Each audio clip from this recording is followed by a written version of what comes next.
কলকাতার আগুনের ঘটনার সর্বশেষ খবর জানাতে নিউ মার্কেট থেকে সরাসরি যুক্ত হচ্ছেন সহকর্মী সুমন গাঙ্গুলি।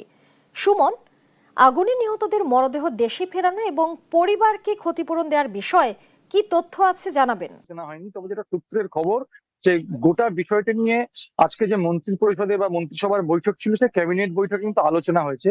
তবে এখনো পর্যন্ত সরকারি তরফে কোনো ক্ষতিপূরণ, পশ্চিমবঙ্গ সরকারের তরফ থেকে কোনো ক্ষতিপূরণের বিষয়ে কোনো সিদ্ধান্ত নেওয়া হয়নি। যারা মারা গেছেন মৃতদেহ ফেরানোর জন্য ইতিমধ্যেই উপনির্বাচন কমিশন, ডেপুটি হাই কমিশনারের সঙ্গে রাজ্য সরকার নিয়মিত সমন্বয় রেখে কাজ করছে এবং সম্ভব যেটা খবর আছে সেটা হচ্ছে ডেপুটি হাই কমিশনারের তরফ থেকেই এই মৃতদেহগুলি বাংলাদেশে পাঠানো হবে, পরিজনদের হাতে তুলে দেওয়া হবে বলে সিদ্ধান্ত গ্রহণ করা হয়েছে।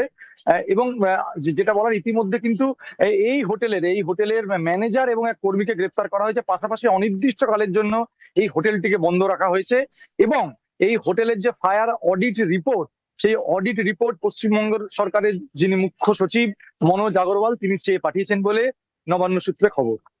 সুমন, আপনাকে ধন্যবাদ।